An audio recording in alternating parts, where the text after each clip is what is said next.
मध्य प्रदेश में नमाज तरावीह के दौरान 50 मुसलमानों को गिरफ्तार कर लिया गया है।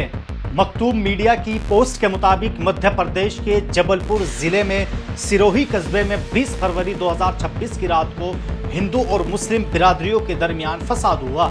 इस दौरान पथराव, दुकानें और गाड़ियां तोड़फोड़ की गई, जिसके बाद पुलिस को आंसू गैस के गोले चलाने पड़े ताकि हालात काबू में लाए जा सके। एक मस्जिद से तकरीबन 49 मुस्लिम मर्दों को गिरफ्तार कर लिया गया, जिनमें इमाम भी शामिल थे। मकामी मुसलमानों का दावा है कि ये लोग रमजान के दौरान तराफी की नमाज अदा कर रहे थे और पुरअमन थे, जबकि पुलिस का कहना है कि ये अफराद तशद्दुद में मुलव्विस थे। वाक़या आज़ाद चौक में पेश आया, जहां एक दुर्गा मंदिर और मस्जिद करीब करीब वाक़ हैं। पुलिस ने भारी फोर्स तैनात की और गिरफ्तारियां की ताकि मस्जिद इंतशार न फैल सके।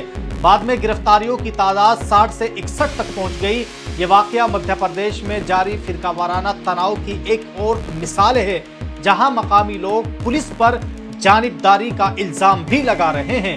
हालात अब काबू में हैं, लेकिन इलाके में सिक्योरिटी सख्त है, जहां मकामी लोग पुलिस पर जानिबदारी का इल्जाम लगा रहे हैं।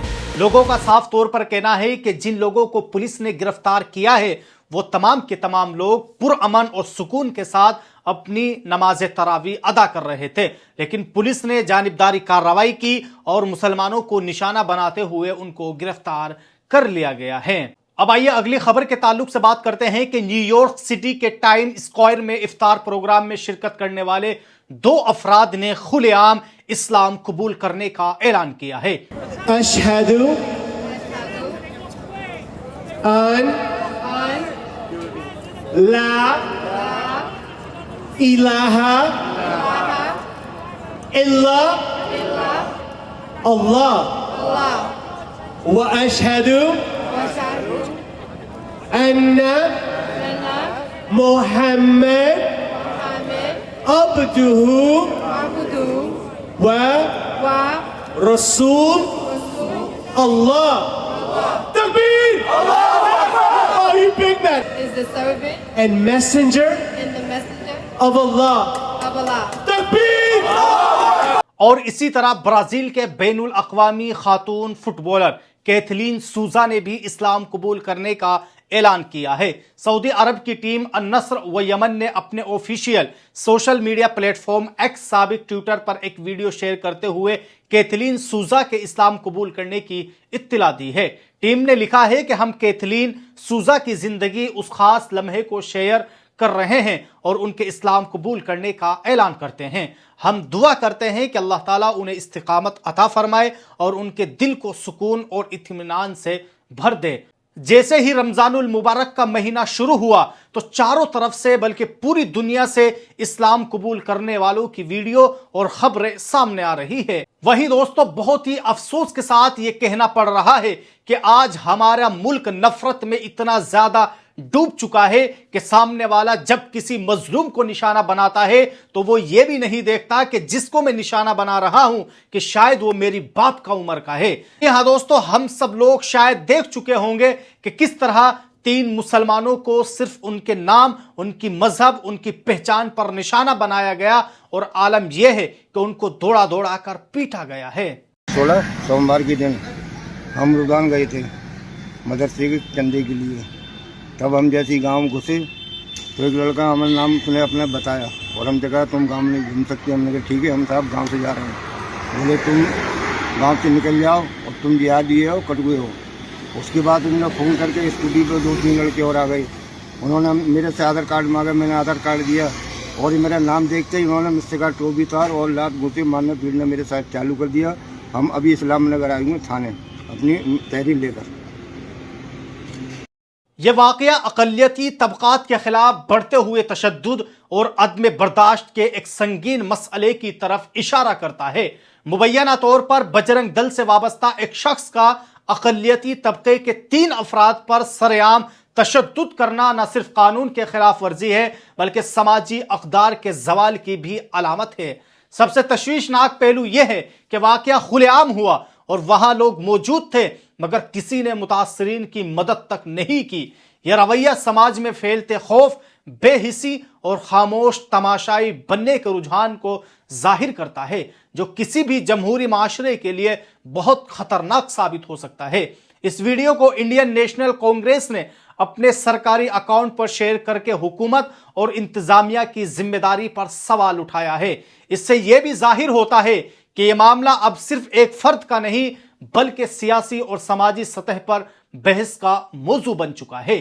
یہ واقعہ ریاستی مشنری کی ناکامی کی طرف بھی اشارہ کرتا ہے، کیونکہ اگر قانون نافذ کرنے والے ادارے مؤثر طریقے سے کام کرتے ہیں تو ایسے عناصر کو کھلے عام تشدد کی ہمت نہیں ہوتی ہے۔ اقلیتی طبقے کے خلاف اس طرح کے واقعات معاشرتی ہم آہنگی کو کمزور کرتے ہیں اور فرقہ وارانہ کشیدگی کو بڑھاوا دیتے ہیں۔ یہ واقعہ ہمیں یاد دلاتا ہے کہ ظلم صرف مارنے والوں کا جرم نہیں ہوتا بلکہ خاموش رہنے والے بھی اس میں شریک ہوتے ہیں۔ اگر ہم نے آج انسانیت کا ساتھ نہیں دیا تو کل ہم خود تنہائی اور بے حسی کا شکار ہو جائیں گے۔ آخر میں یہ واقعہ ہر حساس دل انسان سے یہ سوال کرتا ہے کہ کیا ہم نفرت کے ساتھ کھڑے ہوں یا مظلوم کے ساتھ کھڑے ہوں۔ اور دوستو، اس افسوسناک واقعے کے بعد اب ملک کے بڑے بڑے سیاسی رہنما اور جرنلسٹ کا بھی بیان سامنے آیا ہے۔ وارث پٹھان نے باقاعدہ اپنے ایکس ہینڈل پر اس ویڈیو کو شیئر کرتے ہوئے یہ بات لکھی ہے: اپنے پتا کی عمر کے بزرگ ویکتی کو یہ درندہ گنڈا مار رہا ہے، اپنے گھر میں بھی یہ اسی طرح اپنے پتا کو مارتا ہوگا، اس درندے کو بھی اسی طرح سڑک پر پیٹنا چاہیے، تب اس کی عقل ٹھکانے پر آئے گی۔ اور رویش کمار نے بھی باقاعدہ اپنے ایکس ہینڈل پر اس ویڈیو کو شیئر کرتے ہوئے یہ بات لکھی ہے: شرمناک ہے یہ دیکھنا بھی کہ کس ادھیکار سے ایک لڑکا اپنے سے بڑی عمر کے لوگوں پر ہاتھ اٹھا رہا ہے، امید ہے پولیس ایکشن لے گی۔ اب آئیے اس ویڈیو کی آخری خبر کے تعلق سے بات کر لیتے ہیں۔ رمضان میں یوگی سرکار نے لاؤڈ اسپیکر پر پابندی لگاتے ہوئے سپریم کورٹ کا حوالہ دیا ہے۔ حالانکہ یہاں سوال یہ بنتا ہے کہ جب ہفتوں تک روڈوں کو جام کر دیا جاتا ہے اور جب سڑکوں پر ڈی جے بجائے جاتے ہیں تو تب سپریم کورٹ کا حوالہ دے کر ان تمام چیزوں پر پابندی کیوں نہیں لگائی جاتی ہے؟ آخرکار جب مسلمانوں کا رمضان المبارک کا مہینہ آتا ہے تو تبھی یہ تمام چیزیں کیوں یاد آتی ہے؟ اس سے صاف ظاہر ہوتا ہے کہ صرف ایک طبقے کو نشانہ بنانا ان لوگوں کا مقصد ہے۔ اور اب آچاریہ پرمود نے بھی مراد آباد میں ایک پروگرام کے دوران لاؤڈ اسپیکر سے باہر آنے والے شور کے بارے میں بیان دیا ہے۔ یہ وہی پرمود ہے کہ جو کبھی جمعیت علماء ہند کے اسٹیج کی رونق ہوا کرتے تھے، لیکن اب صاحب بیان دے رہے ہیں کہ اللہ کو شور کی نہیں بلکہ پرسکون، شانت اور ذہن کی ضرورت ہوتی ہے۔ یعنی اللہ کی عبادت یا اس تک پہنچنے کے لیے شور و غل کی ضرورت نہیں ہے بلکہ دل کا سکون زیادہ اہم ہے۔ انہوں نے لاؤڈ اسپیکر کے استعمال پر ہونے والے تنازع کو سیاسی رنگ دینے کا بھی الزام لگایا ہے۔ یہ بیان ایسے وقت میں آیا کہ جب لاؤڈ اسپیکر کے استعمال خاص طور پر مساجد میں اذان کے لیے لے کر مختلف مقامات پر بحث اور سیاسی مباحثے ہو رہے ہیں، جہاں خاص طور پر اتر پردیش میں سماجی و سیاسی سطح پر بات چل رہی ہے۔ پرمود کے اس بیان پر محمد انصار نے اپنے ایکس ہینڈل پر شیئر کرتے ہوئے یہ بات لکھی ہے: ہم اللہ کو نہیں بندوں کو اس کی طرف بلانے کے لیے آواز لگاتے ہیں۔ آپ کس کو سنانے کے لیے ڈھیر سارے لاؤڈ اسپیکر لگا کر کرتن کرتے ہو؟ وہ بھی 24 گھنٹے ہم نے کبھی آپ پر یا آپ کے دھرم پر ٹپنی نہیں کی، نہ کریں گے، کیونکہ میرا اللہ مجھے اس بات کی اجازت نہیں دیتا۔ تو بہرحال دوستو، آپ سب لوگوں نے اس ویڈیو کے اندر آج کی یہ کچھ وائرل خبریں دیکھی۔ آپ سب لوگ ان خبروں کے تعلق سے اپنی کیا رائے رکھتے ہیں؟ آپ لوگ ہمیں کمنٹ باکس میں ضرور بتائیں۔